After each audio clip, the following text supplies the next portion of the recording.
میں نے پہلے کہا تھا یہ کشتی ڈوبی نہیں ہے، اس کو ڈبایا گیا ہے۔ ایسا کیسے ہو سکتا ہے کہ ہزاروں لوگوں کو کوئی مار دے؟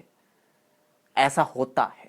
آج یونان میں یونان کی پبلک کو ان کو اپریشیٹ کرتا ہوں کہ کس طرح وہ باہر نکلے اور ان سخت انسانیت کے خلاف ان ہیومن ایکٹ اور ان ہیومن جو لاز ہیں ان کے خلاف انہوں نے پروٹیسٹ کیا۔ یہ واقعی میں قابل ستائش بات۔ یونان حادثہ کہ جس کے بعد پوری دنیا سوگ میں ڈوبی ہوئی ہے۔ اس واقعے نے کئی باتوں سے پردہ ہٹایا ہے، کئی باتوں کو عیاں کیا ہے، کئی راز جو as a humanist, as a activist of the human rights اور فنڈامنٹل رائٹس میں آپ کے سامنے رکھتا رہا کہ کس طرح انسان کی تذلیل ہو رہی ہے، کس طرح انسان کو جانور کی طرح بلکہ جانور سے بھی بدتر ٹریٹ کیا جا رہا ہے۔ جو ڈویژن آف دا منی ہے، جو پوری دنیا میں ایک دو طبقے رہتے ہیں، دو گروپس رہتے ہیں، پور کنٹریز اور ریچسٹ کنٹریز کا جو تصور ہے، جو آئیڈیالوجی ہے، یہ کس نے دیا؟ آج پوری دنیا میں انسانیت کے اوپر ظلم ہو رہے ہیں، زیادتیاں ہو رہی ہیں، لاز کے نام پر، قوانین کے نام پر، قانون کے نام پر۔ کون ہے ان کے پیچھے؟ کیوں انسانوں کا پر بنایا ہوا قانون انسانوں کے خلاف ہے؟ اسی لیے میں بولتا رہا اور آپ کو بتاتا رہا کہ فنڈامنٹل رائٹس کیا ہیں، اس کو سمجھیے۔ لوگوں نے کہا کہ غربت تھی جس سے تنگ آ کر لوگ گئے۔ 310 کے قریب تقریباً پاکستانی تھے، جن میں سے شاید 12-13 بچے ہوں گے، باقی سب لقمہ اجل بن گئے، شہید ہو گئے۔ لوگوں نے کہا غربت تھی۔ اس کشتی میں صرف پاکستانی نہیں تھے، صرف 310 لوگ نہیں تھے، ہزاروں لوگ تھے، مختلف ممالک سے، مختلف شہروں سے۔ ان ہزاروں کے لاکھوں خاندان ہیں۔ آج یونان میں یونان کی پبلک کو ان کو اپریشیٹ کرتا ہوں کہ کس طرح وہ باہر نکلے اور ان سخت انسانیت کے خلاف ان ہیومن ایکٹ اور ان ہیومن جو لاز ہیں ان کے خلاف انہوں نے پروٹیسٹ کیا۔ یہ واقعی میں قابل ستائش بات ہے اور پریزیبل بات ہے، جو وہ واقعی میں ڈیزرو کرتے ہیں تعریف کے۔ آپ یہ دیکھیے کہ لاکھوں روپے لگا کر وہ نوجوان اپنے مستقبل سنوار کر انلیگل طریقے سے جا رہے ہیں ممالک میں۔ یہ الگ بات ہے کہ آپ کے ممالک میں غربت کیوں ہے، جس کی وجہ سے وہ مائیگریشن کر رہے ہیں، ہجرت کر رہے ہیں، یہ الگ ٹاپک ہے۔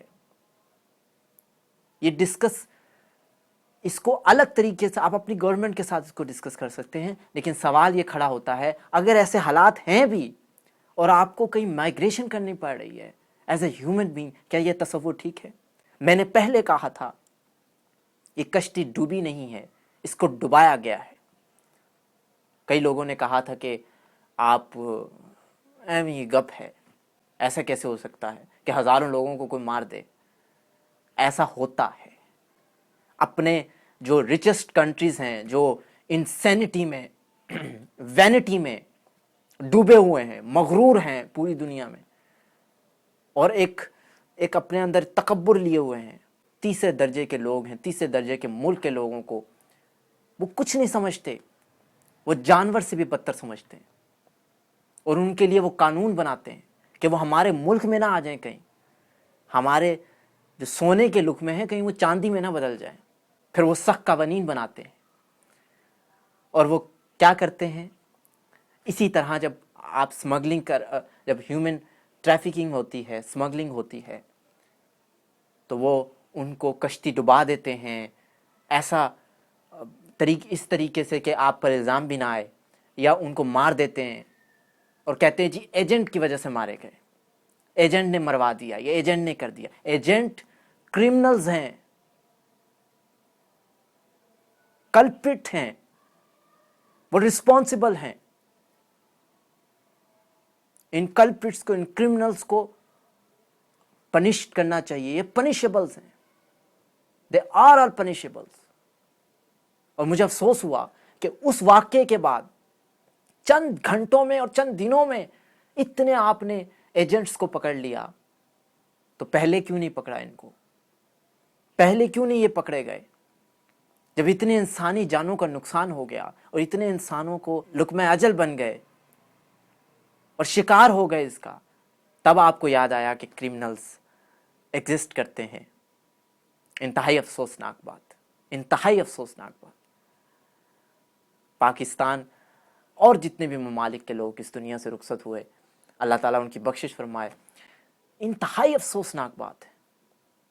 और सबसे बड़ी बात है कि ये लॉज क्यों बनते हैं? अपनी दौलत को बचाने के लिए, अपने मुल्क को आगे बढ़ाने के लिए इंसानियत के खिलाफ कानून बनते हैं, जिनके खिलाफ हम लड़ रहे हैं। कि क्यों नहीं इक्वलिटी की बात होती? आपके यहाँ यूएन है, आपके यहाँ बड़ी बड़ी असेंबली जहाँ इक्वलिटी की, ह्यूमैनिटी की बात होती है, जब अपने ऊपर अपने मुल्क पे बात आती है तो आप कहते नहीं हम नहीं अफोर्ड कर सकते लोगों को। हम डिवीजन ऑफ मनी पर बात नहीं करते, इकोनॉमिकली कि एक मुल्क कितना अमीर है और एक मुल्क कितना गरीब है, हम इस पर बात नहीं करते हैं। कि क्यों ऐसा है? जाहिर बात है, जब गरीब मुल्क है तो वहाँ के लोग माइग्रेशन करेंगे। और आपने ये बात नहीं सोची कि लाखों रुपए लगाकर नौजवान इलीगल तरीके से जाते हैं, क्यों नहीं वो लीगल तरीके से चले जाते? उसकी वजह यही लॉज हैं, यही इनह्यूमन लॉज हैं, ब्रूटल, बारबैरिक एंड क्रूरल लॉज हैं जो इफेक्ट करते हैं। क्योंकि जब आप लीगल तरीके से जाते हैं तो फिर उनके पास आपका रिकॉर्ड होता है, जितना आपका वीज़ा होता है उसके बाद वो आपको डिपोर्ट कर देते हैं। आप नहीं रह सकते वहाँ पर, स्टे नहीं कर सकते, क्योंकि उनके पास रिकॉर्ड होता है। लेकिन जब आप इलीगल से जाते हैं तो रिकॉर्ड नहीं होता उनके पास, और आप वहाँ पर छुप छुपा के कोई छोटा मोटा काम करते रहते हैं। जब थोड़े पैसे इकट्ठे कर लेते हैं, फिर आप अपने आप को लीगलाइज कर लेते हैं वहाँ पर।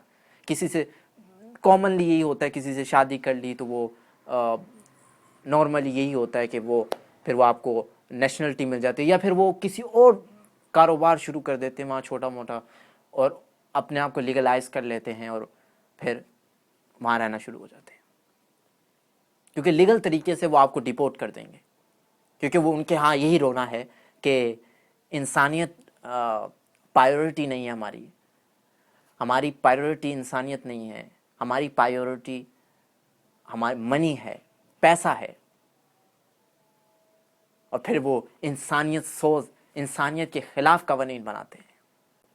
आज ये बहस की जा रही है कि मुल्कों में गुर्बत इतनी है, इस वजह से लोग मजबूर हैं माइग्रेशन के लिए। कोई ये नहीं पूछता कि लॉज क्यों हैं ऐसे। अगर मेरी ख्वाहिश है मैं कहीं माइग्रेशन करना चाहता हूं, इट इज माई राइट कि मैं कहीं भी माइग्रेशन करके जाऊं। कोई कौन होता है कि मुझे रोके और मुझे ये कहे कि आप माइग्रेशन नहीं कर सकते?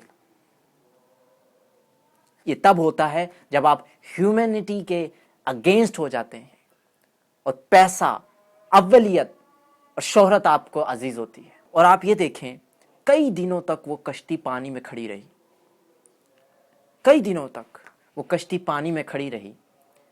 लोग 7 घंटे लोग मदद के लिए इंतजार करते रहे, लेकिन उनकी मदद के लिए कोई नहीं आया। किसी ने, ये पूरा प्री प्लान होता है, ये पूरा प्लान होता है और इसमें सब इन्वॉल्व हैं। वो लोग भी कि जो एजेंट्स हैं और इन लोगों को फिसला भुसला के भेजते हैं नौजवानों को, और वो लोग भी जो उस ममालिक के होते हैं, जो अपने ममालिक में एंटर नहीं होने देते, उससे पहले ही उनको फायर करके मार देते हैं या कश्ती को डुबा देते हैं। गम के सिवा वो क्या कर सकता है? मुझे इजाज़त दीजिएगा। अस्सलाम वालेकुम।